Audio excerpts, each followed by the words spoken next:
Yeah, and Richie, that point about, and we did big them up beforehand, but a lot of people have been about, I used those comments about Pochettino. He has a tactical plan, his team sticks to it. We saw that after 20 minutes in Turin. There obviously was a plan here, but something in the midst of it, the Juventus substitutions or the Tottenham mentality, like where did it go so right for Juventus and wrong for Tottenham? We were willing them on to respond to going 2-1 down in the way that they responded to being 2-0 down in the first leg, and and it just wasn't there. And I think like a lot of this chat will be about looking at the faults of Tottenham and trying to hammer them a little bit.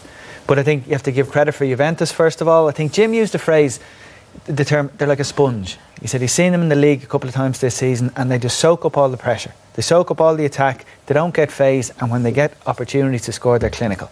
They take their chances and then they go back to soaking it all up. And the challenge is you have to get through that defence and somehow, which is exactly how this game played out. We didn't see after an hour this outcome at all. It was a position of comfort that Tottenham were in.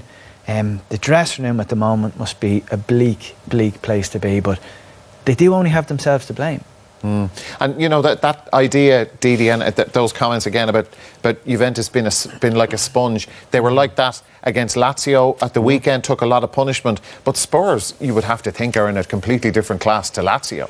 Yeah, even though Lazio is doing well, I think, in the league, but yes, you will think so. And the disappointing thing for me is you can lose against the team because over the years, if you look at the history of the top teams, outstanding teams find a way to win. They don't always play well, but they find a way to win. Average teams find a way to get beat or find a way to lose.